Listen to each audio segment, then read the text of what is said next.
This is class 12 of my arithmetic course. Today we're going to be adding and subtracting fractions. Now if you're in this class, that means you finished the homework from class 11, and as always, you did the homework completely and correctly. Now if you didn't finish the homework from class 11, that means you're in the wrong place. Now if you did the homework properly, then you should have a name, date, arithmetic course, class title. You should have all your problems numbered, and you should have the numbers circled, the original problem written. You should have equal signs, proper sentences. You should have all your work shown, as we're about to demonstrate.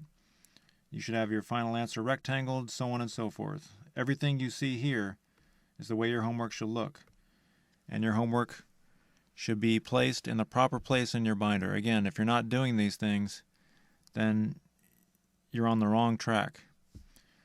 All right, so always remember that. So let's get right into it. Number 1, 2/7 plus 4/7.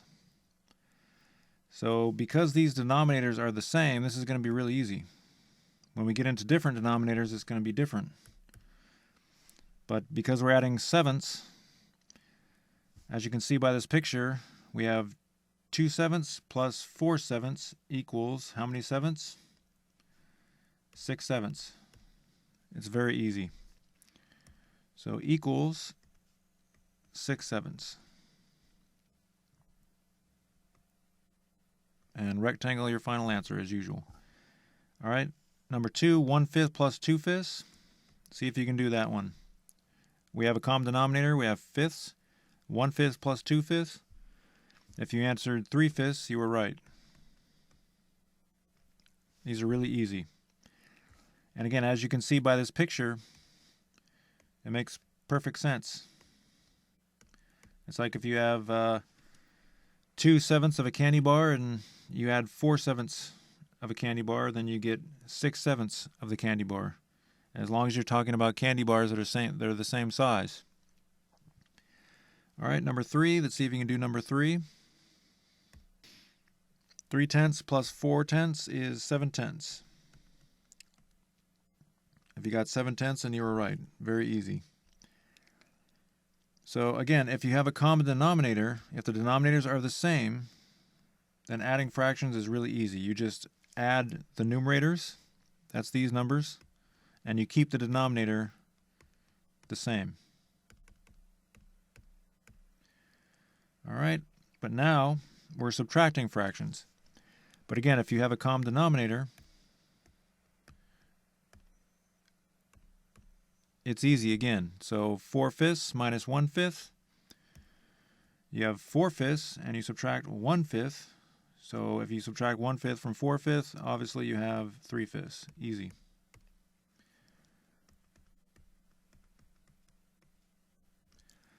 All right, now you try 8/9 minus 3/9. So subtraction is the same thing as addition in the sense that the denominator stays the same, and you just do the operation on the numerators. And again, this only works if the denominators are the same. So 8/9 minus 3/9, what would that be? Well, if you answered 5/9, you were correct. All right, number 6, 5/8 minus 2/8. That's going to be 3/8. 9/10 minus 3/10 is, now that's going to be something different. 9/10 minus 3/10 gives us, obviously, what is that? 6/10, right? But remember in the last class we learned how to reduce fractions. Whenever you have a fraction in your answer that can be reduced, you must always reduce it. So don't leave this fraction as 6/10, or else in school you would get a point marked off for this. So 6/10, if we divide both the numerator and the denominator by 2, then we get 3/5. And 3/5 is our final answer. Now 6/10 is not incorrect. It's correct. It's just not in what we learned last session, lowest terms. It's not in lowest terms. That's the phrase we learned to describe a fraction where the numbers are as small as they can get without going into something called a complex fraction, but you don't need to know that. All right, so number 8 is another example of that. When we add these two fractions in number 8, we're going to get a fraction that can be reduced. So go ahead and do that, and then reduce the fraction. Pause the video, and when you come back, we'll do it together. All right, we're back. 3/6 plus 1/6 is 4/6, and if you reduce that, divide both sides by 2 again, you get 2/3. So if you got that right, pat yourself on the back. If you didn't, no problem. We're going to do another one. Number 9. Try number 9, and when you come back, we'll do it together.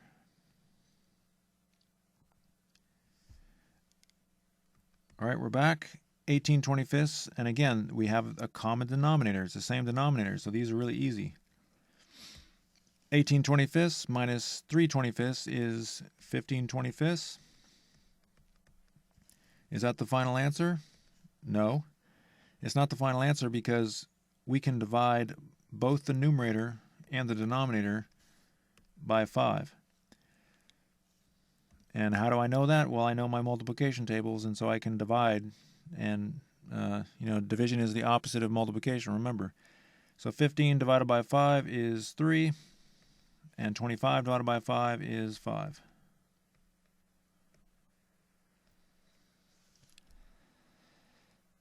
All right, try number 10, and when you come back, we'll do it together.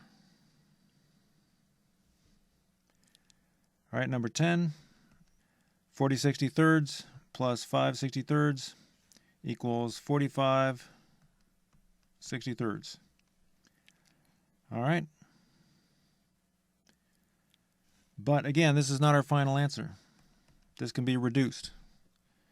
So you have to use your multiplication tables, or your multiplication facts, math facts, whatever you want to call them, and figure out what's the biggest number that 45 and 63 can be divided by.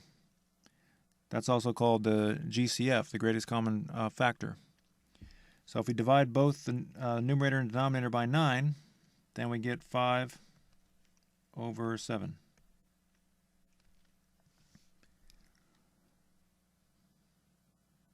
All right. So try number 11, and when you come back, we'll do it together. All right, we're back. 25 minus 15 is 10. And if we divide both the numerator and the denominator of this fraction by 10, then we get 1/3. 10 goes into itself 1 time. 10 goes into 30 3 times. 1/3. All right, we have one more of these problems with a common denominator. Go ahead and try that one yourself. And when you're done, we'll do it together. All right, we're back. 8/14 plus 4/14. 8 plus 4 is 12. But this fraction is not in lowest terms. So if we divide both the numerator and the denominator by 2, then we get 6/7. And now the fraction is in lowest terms.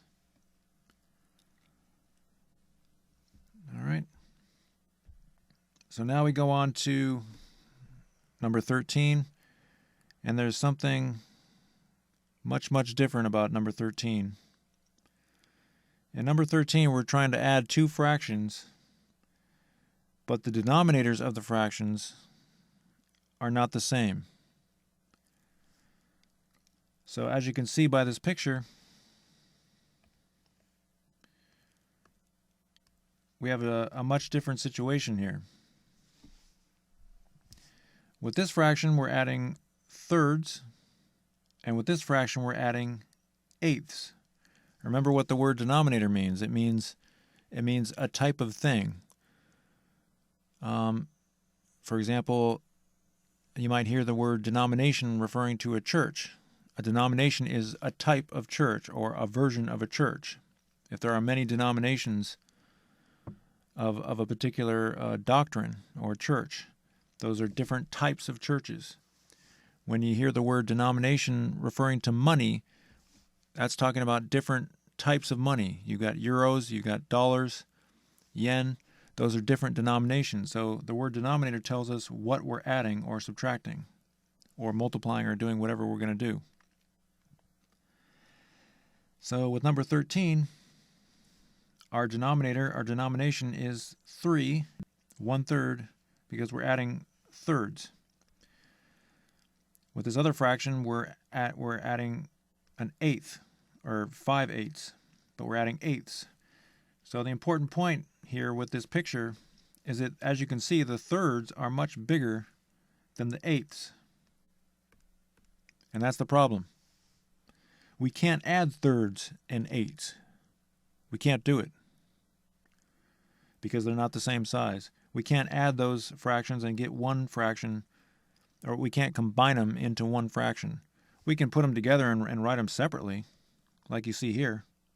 You know, that's the sum right there. We could stop right there, but we can't combine those fractions to make one fraction unless we do what's called finding a common denominator. Now, in the last class, we learned how to find equivalent fractions. So here's what we do. We're going to find a bunch of equivalent fractions for 1/3. So we're going to start with, we're going to multiply both sides of 1/3 by 2 to get 2/6. Then we're going to multiply both sides of 1/3 by 3 to get 3/9. We're just finding equivalent forms of 1/3, no big deal. Multiply both sides of 1/3 to get by 4 to get 4/12, and you can just keep going on forever. But we're not going to need to go on forever. Now move on to 5/8. Multiply both sides of 5/8 by 2, and you get 10/16. Multiply both sides of 5/8 by 3, and you get 15/24. Multiply both sides by 4, and you get 20/32, and so on and so forth. So all we're doing is just finding different forms of these fractions. And we want to find a form. We want to find a form of this fraction and a form of this fraction that have common denominators, the same denominator. So what do we have here? Do we have the same denominator? Actually, we don't have the same denominator yet, so I guess we have to keep going. So now multiply 1/3 by 5, and you get 5/15. Multiply both sides of 5/8 by 5, and you get 25/40, and so on and so forth. Just keep going. We're going to have to bring it up here. Multiply 1/3 by 6, and you get 6/18. You get the picture. Just keep doing this. Multiply both sides by 5, or multiply 5/8, both sides of 5/8 by 6, and you get 30/48. And multiply both sides of 1/3 by 7, and you get 7/21, and it just keeps going on and on. Multiply both sides of 5/8. It's not going to take this long. There's going to be faster ways to do this.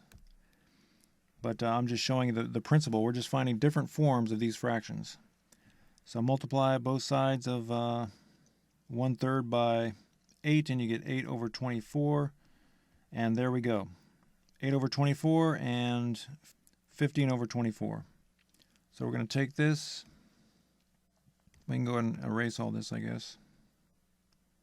So we had 8/24 for that fraction, and for 1/3 becomes 8/24, and 5/8 becomes 15/24. And there you go. So all we did was we changed the form of these fractions. 1/3 became 8/24. 5/8 became 15/24. So now the pieces are the same size. The pieces in this figure are the same size. We have the same denominator. Now we were adding thirds and eighths here. We can't add those, but now we're adding 24ths. They're both 24ths. So we can combine these fractions into one fraction, as we did in the previous problems. 8 24ths plus 15 24ths. See if you can do that. So that should be 23 24ths, and there you go. So this section is going to be, that's it. That's pretty much most of this class, and we're just going to be doing homework problem after homework problem after homework problem after homework, or not homework problems, but we're going to do class problem after class problem after class problem.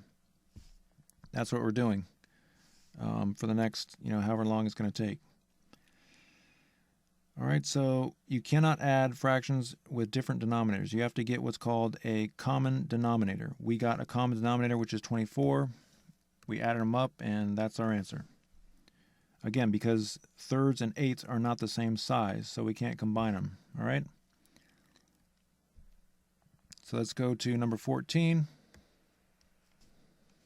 Let's do the same thing. We have fourths, and we have sixths. So we cannot add these, or we can't subtract these fractions. So you have to find different forms of these fractions, equivalent forms of the fractions. So let's multiply both sides of 3/4 by 2. This one's going to be a lot easier. Multiply both sides of 1/6 by 2, and you get 2/12. Multiply both sides of 3/4 by 3, and you get 9/12. And we really don't have to go any further because we already have our two fractions. So the previous problem was a lot harder just because 8 and 3, the lowest common multiple, the lowest common denominator, was 24. Now, I just used some terms that we haven't learned yet. I just used the word multiples, and I used the phrase lowest common multiple. You don't know what that means yet. So let me explain that. So we found multiples of 4 and 6. First of all, let's just complete this problem. So we have 9/12 and 2/12. We multiply both sides of 3/4 by 3 to get 9/12, and we changed 1/6 into 2/12 by multiplying both sides of that fraction by 2. So now we have a common denominator. We could not subtract sixths from fourths, but now we can subtract 2/12 from 9/12, and that's just going to be, you guessed it, 7/12.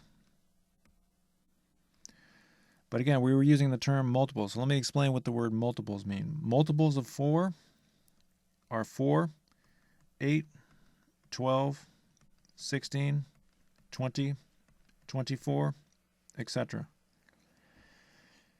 Now, multiples of 6 are 6, 12, 18, 24, 30, 36, etc. So do you see what I'm doing here?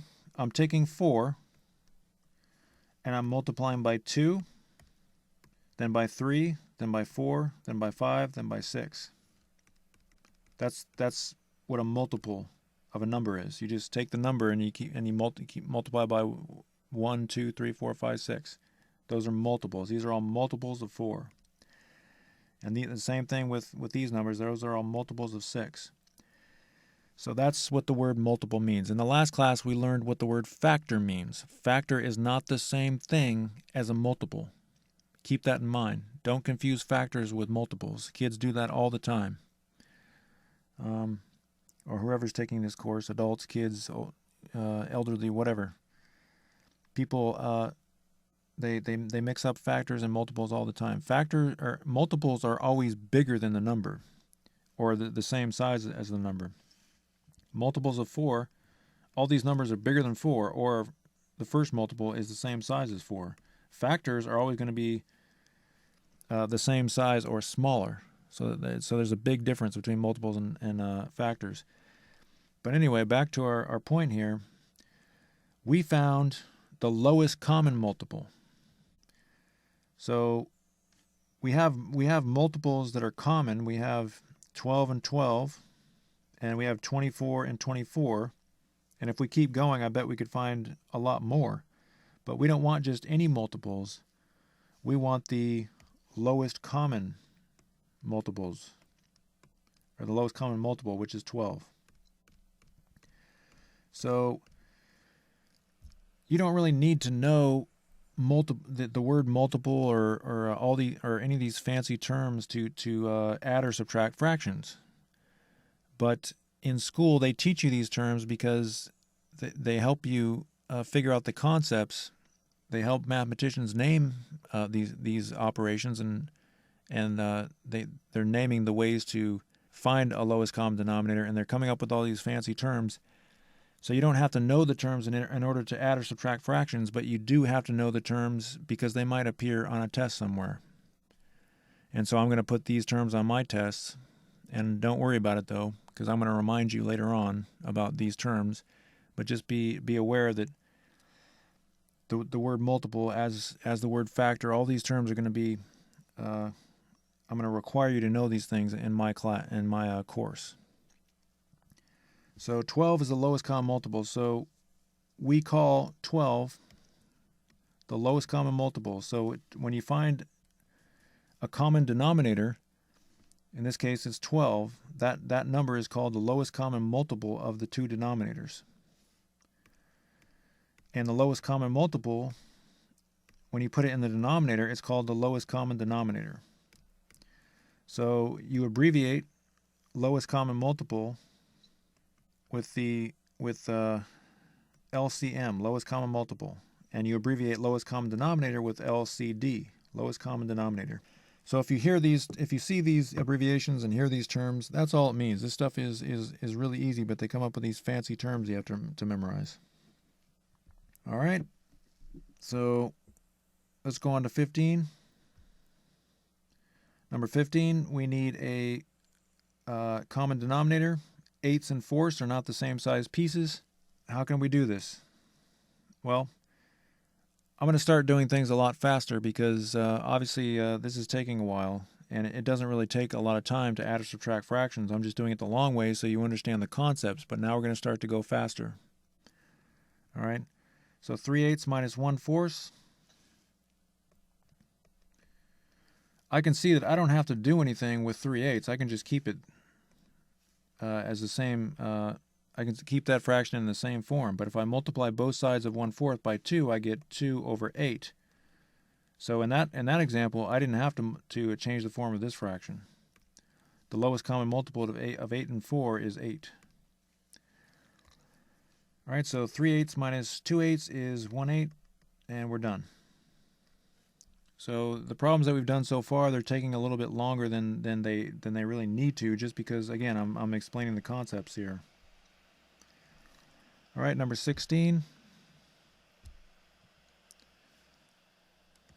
So before you attempt some of these problems on your own where you're trying to add or subtract fractions with different denominators, we're going to do some more together.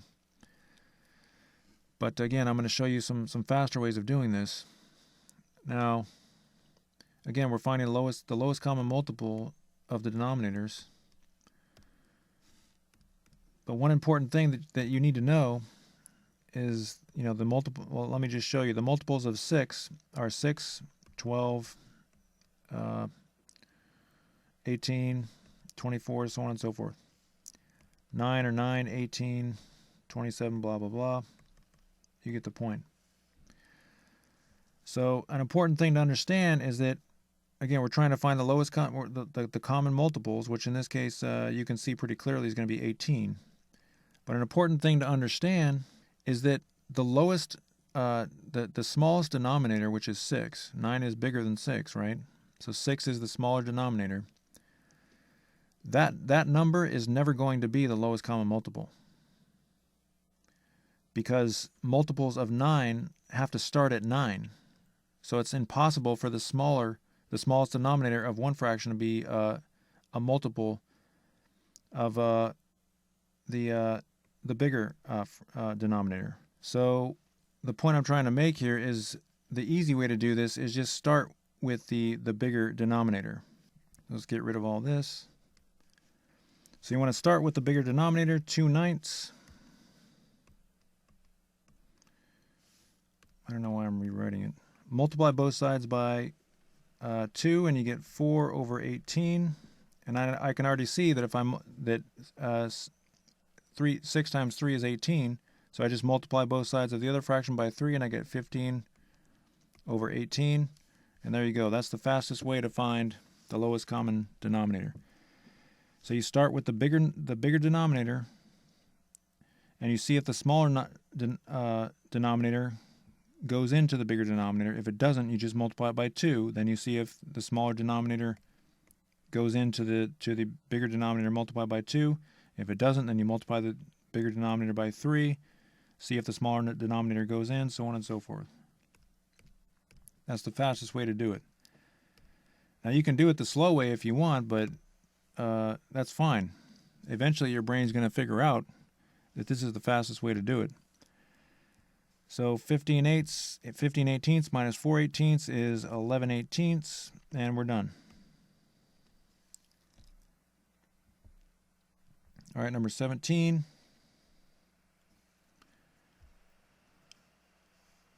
So we start with the bigger denominator, which is 6, and we see if the smaller denominator goes into the bigger denominator, and it does, so that means 6 must be the lowest common denominator. So we can just keep this fraction the way it is, and we can see that if we multiply both sides of the 2/3 by 2, we get 4/6. We have a common denominator. 4/6 plus 1/6 is 5/6.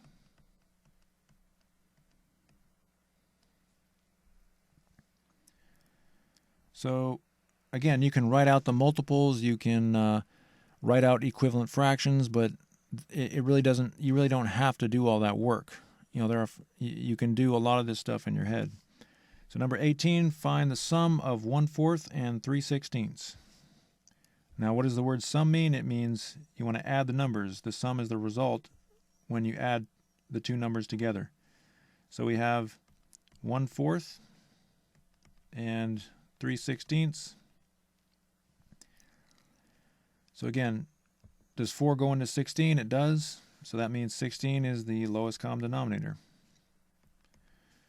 So how am I going to change 1/4 so that it has a denominator of 16? Well, I know if I multiply 4 by 4, then I get 16.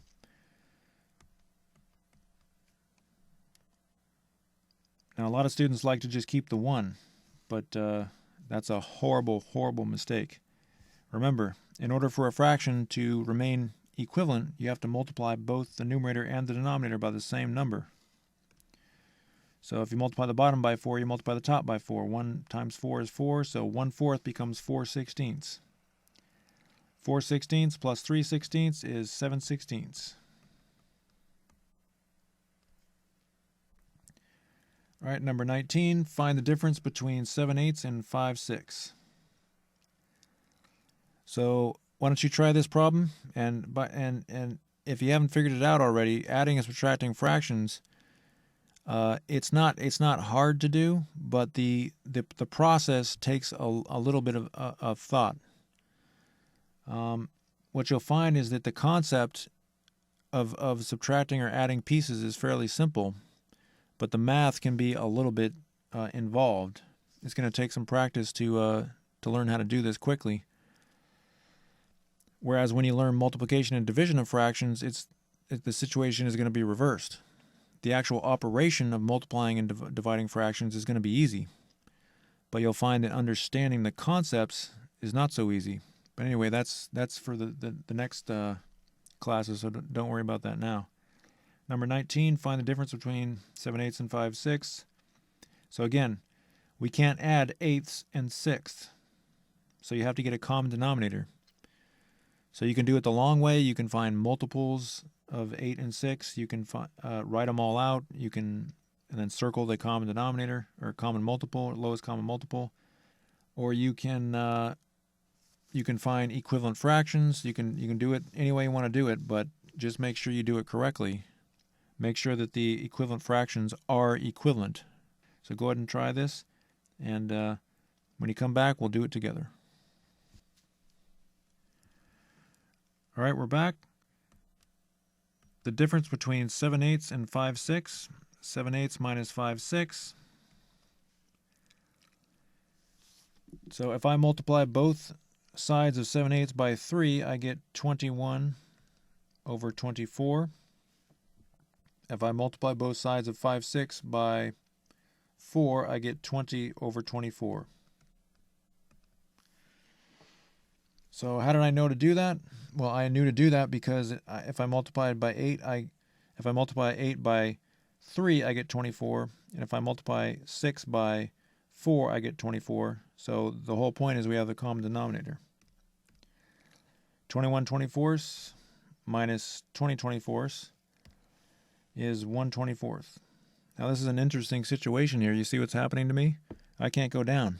So what do? Well, it's simple. I just write an equal sign and go to the right. And rectangle that. So if you didn't do that correctly, that's okay. We're going to do a lot more practice problems. No big deal. All right? So now this is a problem where our denominators are pretty close to each other. In fact, they're only one number off. 9 and 8. So in this case, the fastest way to get to the common denominator is just to multiply the two denominators together. So you're going to multiply both sides of 2/9 by 8 to get 16 over 72.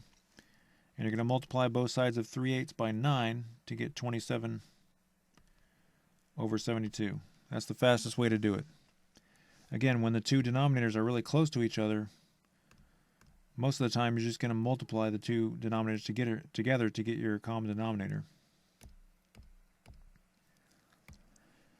All right, so we changed 2/9 to 16 over 72. We changed 3/8 to 27 over 72.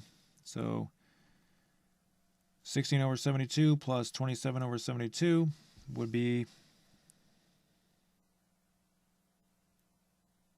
43 over 72.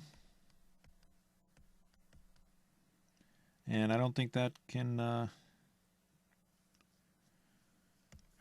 be reduced because 43 is prime. If you didn't know that, that's okay. 43 is a pretty big number, but it does turn out to be prime, so we can't reduce that. All right. So this kind of demonstrates an important point here. We already did this problem. If you see up here, we did this problem, but we're going to do it again, and we're going to do it a different way. In number 16, you see up on the upper left, in number 16, we found the lowest common denominator. It was the lowest common denominator. But you can still solve the problem without finding the lowest common denominator. We don't have to find the lowest common multiple. We can find just any common multiple.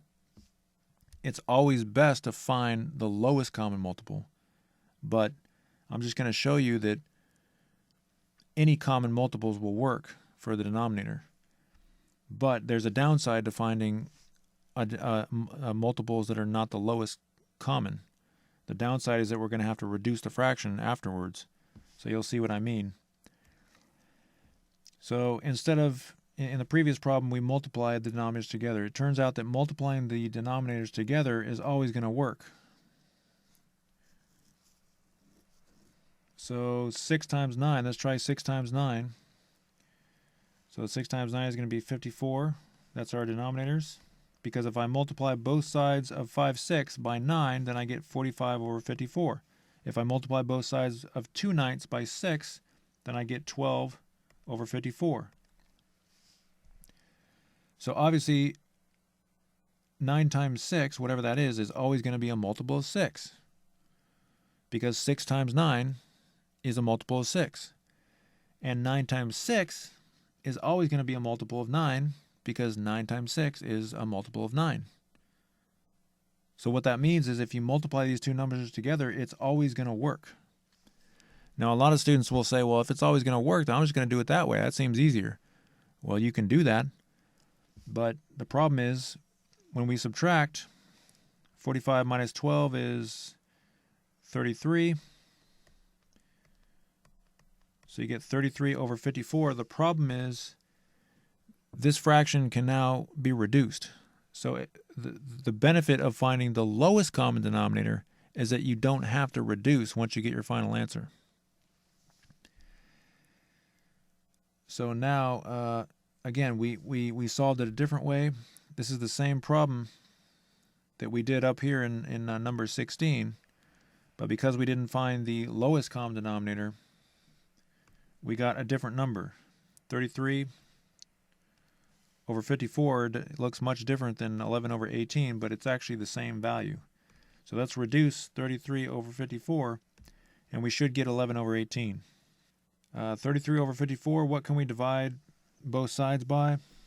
Well, those numbers are kind of big. Let's see here. It looks like we're going to have to use our factoring methods. So let's move this up. So let's just shrink it a little bit. So let's try factoring. 33 is 3 times 11, and 54 is 6 times 9. So we don't see any common factors yet that we can deal with at this point. So let's write equals. Let's go to the right. We can continue to factor the denominator. 6 becomes 2 times 3.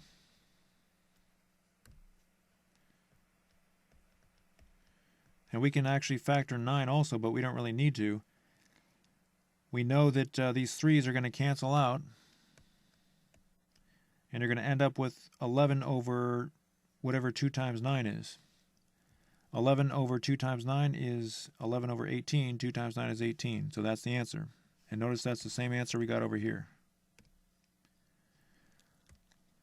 All right, so final answer is 11 over 18.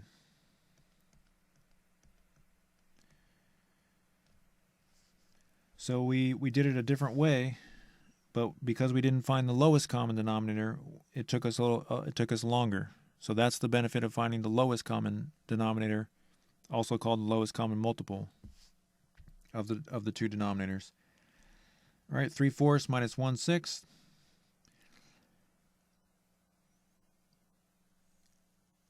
You can try that. So you can try it either way. You can find the lowest common. How about this? You find the lowest common denominator, and I'll find a denominator just by multiplying 4 and 6. And we'll see if we get the same answer. Pause the video, and when you come back, we'll see if we have the same answer. All right, we're back. So I'm going to multiply these denominators to get 24. I had to multiply the 3/4, both sides of 3/4 by 6 to get 18 over 24. Multiply both sides by 1/6 to get 4 over 24. 18 24 minus 4 24 is 14 24. And then if I divide both sides by 2,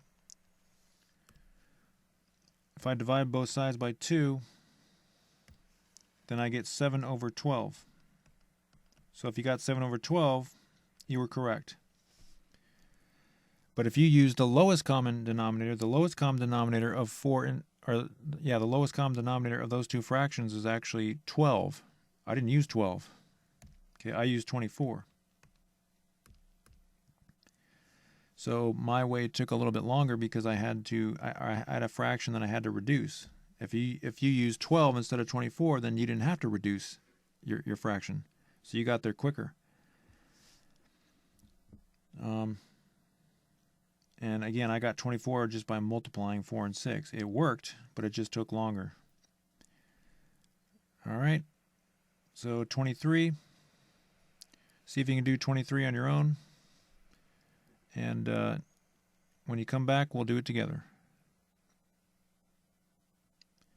All right, we're back.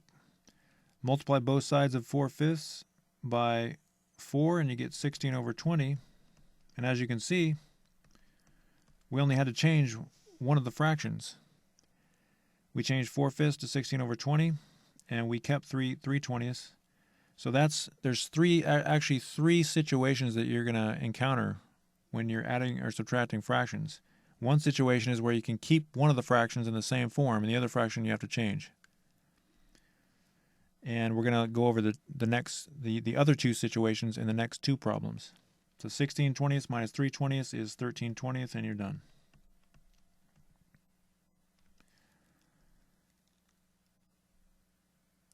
Uh, 13/20. All right, 24.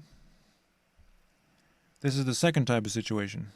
In this situation, both fractions are going to change, unlike the previous problem we did where only one fraction would change. But in this case, the denominators are so close together that the lowest common denominator is just going to be the product of the two denominators. Just multiply the two denominators. That's the second situation. So 5 times 8 is 40. So that's our common denominator. Multiply both sides of 3/5 by 8 to get 24 over 40. Multiply both sides by 3/8, or multiply 3/8 by both sides of 3/8 by 5 to get 15 over 40. 24 over 40 plus 15 over 40 is, I believe, 39 over 40. All right, 39 over 40. That's the second situation, when you just multiply the two denominators. So one situation, the first situation is when you just change the form of one fraction. The second situation is when you change both fractions, but you have to multiply the two denominators together because that gives you the lowest common denominator. And now we go to the third situation. Actually, this problem isn't the third situation, so I have to change it. Change that to 1/6. Now we have the third situation where we are going to change both fractions. We're going to change the form of both fractions. But to find the lowest common denominator, you're not going to multiply the two denominators, because the denominators, they are close together, and in fact they're actually closer together than these numbers. But because I know my multiplication facts, I know that there's a smaller number that we can use.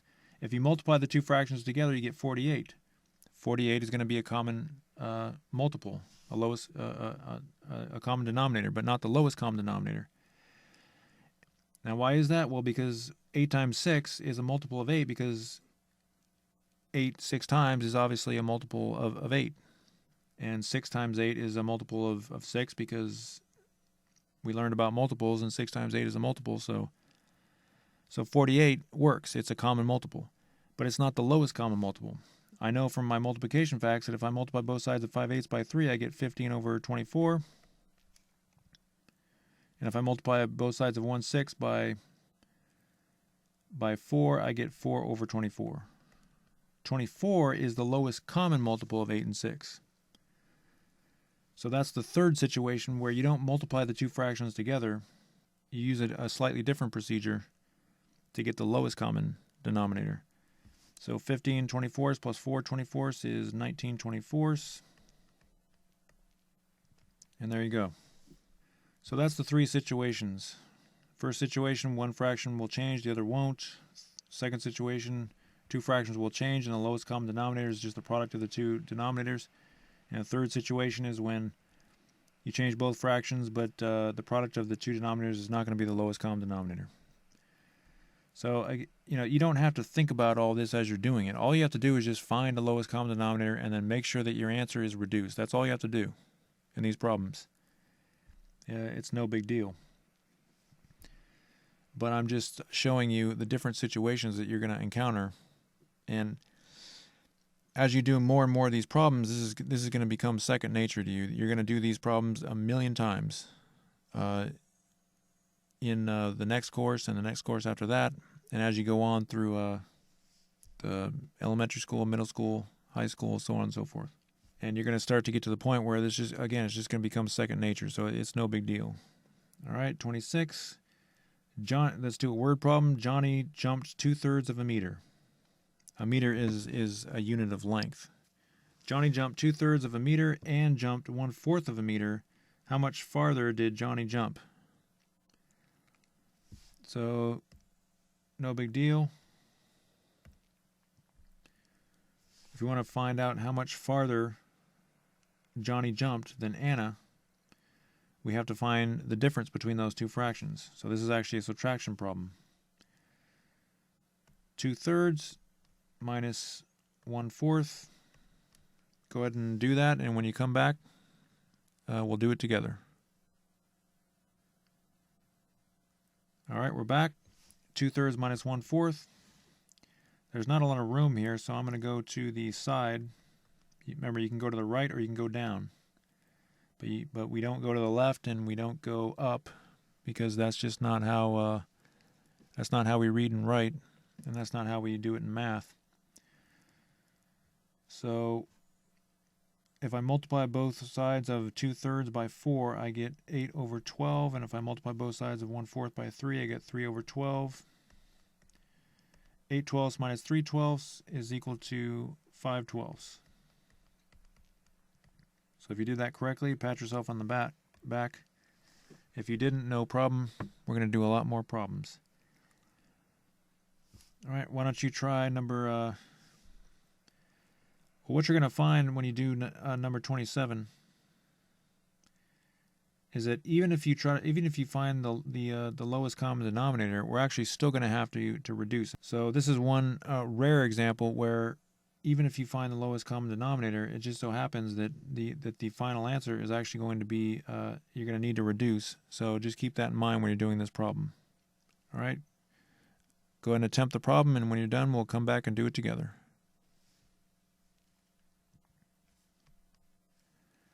All right, we're back. Multiply both sides of 2/5 by 4, and you have your common denominator. All right, add those two fractions together, and you get 15/20. And now this is what I'm talking about. Now we have to reduce. You have to divide both the numerator and the denominator by 5, and you get 3/4.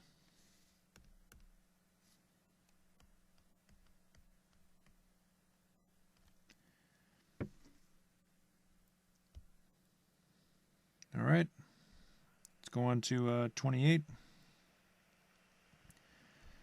Now in number 28, we're adding 3 fractions. No big deal. It's pretty much the same process. Now we have to find a lowest common multiple of 3 denominators, but that's no problem. Again, the fastest way to do it is to take the biggest denominator, which is 15, and ask yourself, do the other denominators go into that denominator? Well, 5 goes in, but 10 doesn't go in evenly. So now you take 15, multiply it by 2, and you get 30. Now ask yourself, does 5 go into 30? Well, if you know your multiplication facts, you know that it does. And does 10 go into 30? Well, it's pretty obvious that 10 goes into 30. So 30 is your lowest common denominator. So I'm going to multiply both sides of 1/10 by 3 to get 3/30.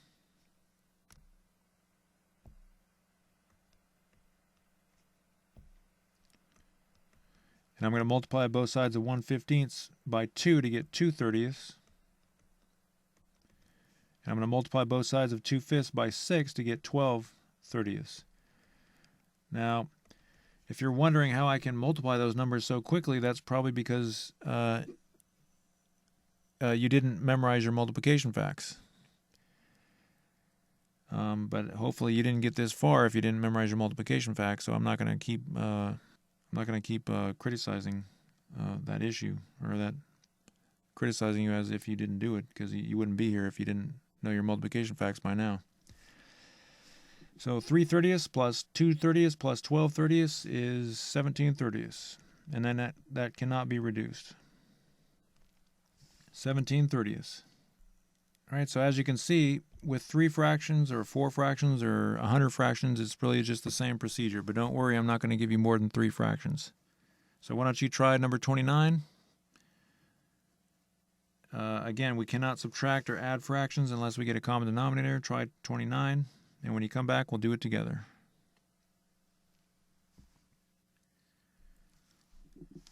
All right, we're back. So if you know your multiplication tables, you know that if you multiply both sides of 3/20 by 2, you get 6/40. And if you know that if you multiply both sides of 7/8 by 5, you get 35. over 40, which means that we can just keep this fraction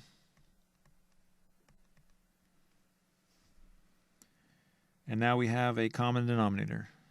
So 35 40ths minus 11 40ths equals 24 40ths. And 24 40ths plus 6 40ths equals 30 40ths.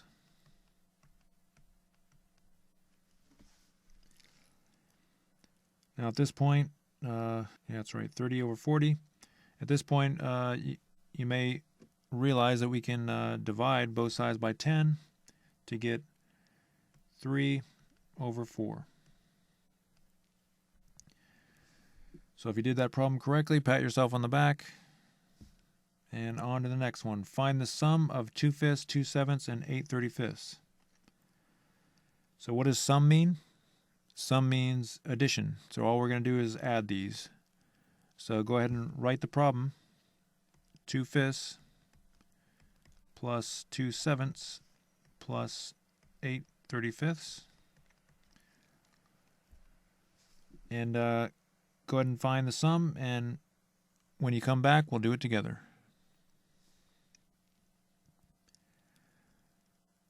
All right, we're back. I know if I use my multiplication facts and multiply both sides of 2/5 by 7, and I get 14 over 35.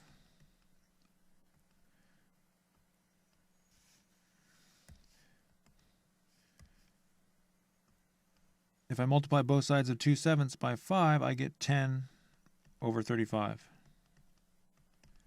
And I don't have to do anything to this fraction.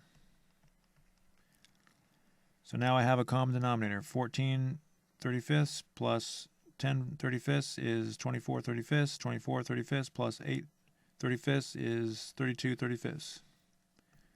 And you were probably wondering, can you reduce that anymore? You actually can. You cannot. So that's the final answer, 32 over 35. All right, try number 31. And when you come back, we'll do it together.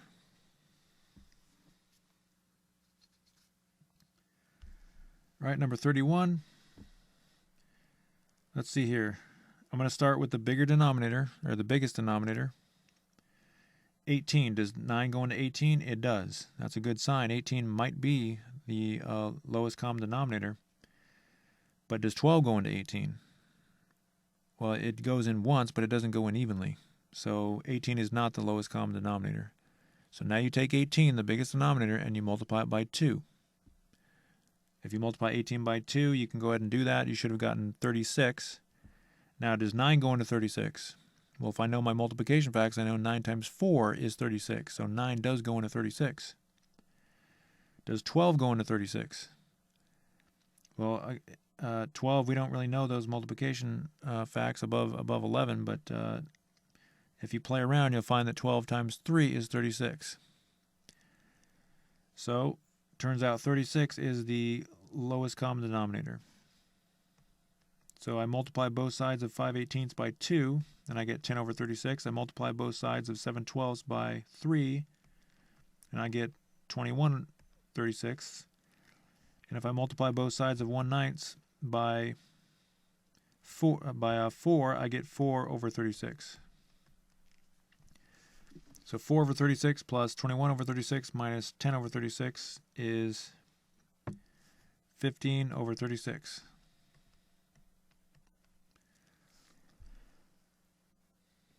Four over 36 plus 21 over 36 is 25 over 36. 25 over 36 minus blah, blah, blah. I think you get the point.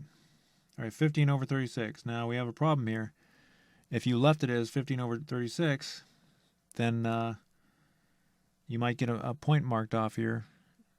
So what do we have to do? We have to reduce it. So what number goes into 15 and 36? Well, my multiplication facts aren't really helping me with this. So what does that mean? It means I have to factor the two numbers so I can see. And we can use dots or crosses for the multiplication. It doesn't really matter as long as you're consistent. I know 3 times 5 is 15. I know 3 times 12 is 36.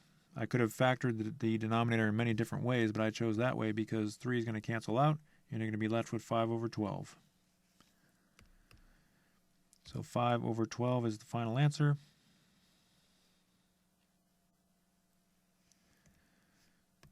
And what I'm going to do is just move this over a little bit.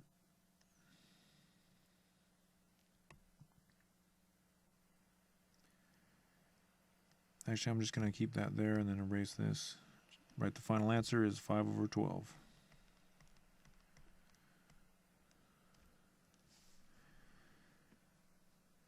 All right, 32.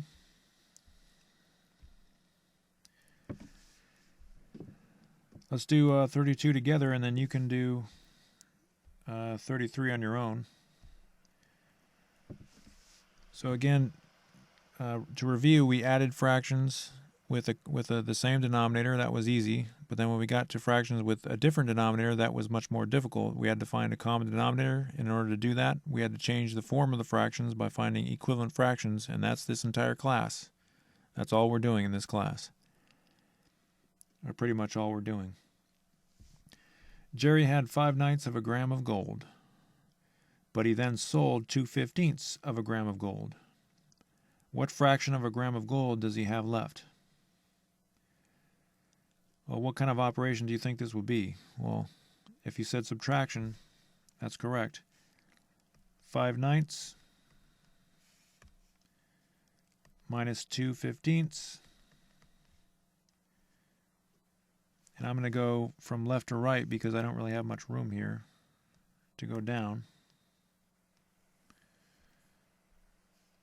Remember, you can go down or you can go to the right, but not up or to the left. Or else mathematicians that are reading your work are going to get confused. All right, so if I multiply both sides of 5/9, this is kind of a hard one here. This is going above our multiplication facts. Multiply both sides of 5/9 by, let's see here. Multiply both sides of 5/9 by 5, you get 25 over 45. Multiply both sides of 2/15 by 3, and you get 6 over 45. So that was kind of a harder one. But again, it's still the same principle. You're multiplying both sides of this fraction by the same number, and both sides of this fraction by the same number. So 25 over 45 minus 6 over 45 would be 19 over 45. And that's our final answer. But this is a word problem, so we have to say 19/45 of a gram of gold. All right, why don't you try 33, and when you come back, we'll do it together. All right, we're back. So this is actually, I think it's going to be an addition problem. What fraction of all the people in the town voted for a Republican or a Democratic candidate? So 37 over 81 of the people voted for a Republican candidate, and 2/9 of the people voted for a Democratic candidate. So we want to figure out the fraction of the entire town that voted for both of these candidates. So you just find the sum of these two fractions. So 37 over 81 plus 2/9. So I know that if I multiply 9 by 9, I get 81. So that means I can just keep the 37 over 81. And 2/9 becomes 18 over 81. 37 plus 18 is, I think, 55. So we have 55 over 81, but I can't forget 55 over 81 of the town. And we don't really have much room, so we can just keep it abbreviated like so. So if you got 55 over 81, that's a good job. And I think I think we're almost done with the class.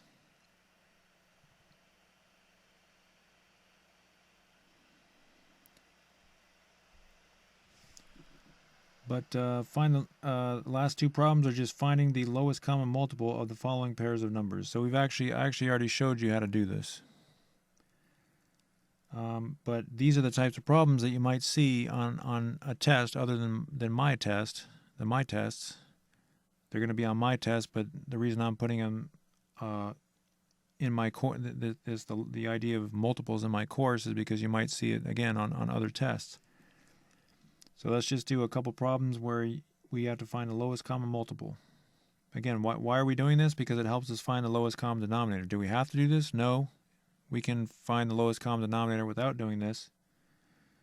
But again, the whole concept of finding the lowest common multiple, you have to recognize what people are asking when they use that terminology. So all that means is that you can just pretend that 30 and 25 are denominators in the fraction, in some sort of a fraction, and you can just find the lowest common denominator. So start with the bigger number, 30, and find the multiples of 30. Multiples of 30 are 30, 60, 90, 120, 150, and I think that's it, 150. But I'm going to go ahead and write all the multiples out.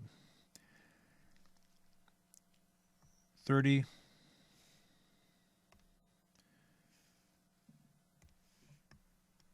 actually, I'm not going to write the multiples out. If you multiply 30 times 5, you get 150. And if you multiply 25 by 6, you get 150. So that's it. I don't think it's really necessary for me to list all the multiples and then circle the lowest common multiple. Well, actually, I guess I'll just go ahead and do it. So these are the multiples of 30. And the multiples of 25 are 25, 50, 75, 100, 125, 150. And there you go. Lowest common multiple is 150 because I don't see any other multiples that are common here. So it must be 150. So that's what it means when people ask you to find the lowest common multiple. There are other common multiples, but they're not going to be the lowest common multiple. Now, see if you can do 36, and when you come back, we'll do it together.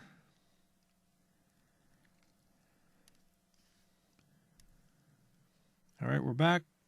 8. Let's list some multiples for 8. Now let's list some multiples of 10. And now we can see we have a common multiple, and it just so happens to be the lowest common multiple. So the answer for that one is 40. And actually I forgot to write the answer for number 35, 150, and remember to rectangle that. And the answer for number 36 is 40. Right. So again, this process is actually probably one of the most difficult things for students to understand in this class, because it requires a lot of different things to figure out how to find a common denominator. You have to know to find a common denominator. Then once you figure out how to, once you recognize that you have to find a common denominator, you have to figure out how to find the lowest common multiple of the denominators. You also have to know that if you change the denominator of a fraction, you also have to change the numerator. You also have to remember that whatever you multiply the denominator by, you have to multiply the numerator by that same number. These are all things that students have to keep track of. And if you forget the fundamental principle of fractions, that you have to multiply the numerator and denominator by the same number, or of course you can divide by the same number, then you're just going to be lost in these problems. So these, again, the operations for adding and subtracting fractions, it's there's a lot of areas where you can go wrong, but as you get practice, it's just like everything else in this course. You'll get to the point where it's just going to become second nature. All right, so here's your homework. You can take a screenshot of that. If you want to see the individual pages, take a screenshot of that.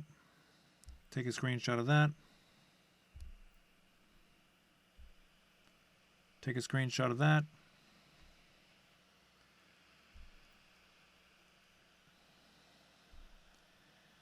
Now again, remember, this is exactly what your homework should look like. Name, date, course, title. All the problems should be numbered and all the numbers of the problems should be circled. The original problem should be rewritten. Your work should be shown neatly and correctly using the proper math language, going down or to the right with an equal sign, and your answer should be rectangled. And as usual, I give you the answers. The reason I give you the answers is so you can check to make sure you did the problem correctly. If you don't check to make sure you did the problem correctly, then that means you're just wasting your time. All right, so that's the end of this class, and I'll look forward to seeing you in Class 13. In Class 13, we're going to learn multiplication and division of fractions. The operations are going to be much easier than adding and subtracting fractions, but the concepts are going to be more difficult. So I'll look forward to seeing you in the next class.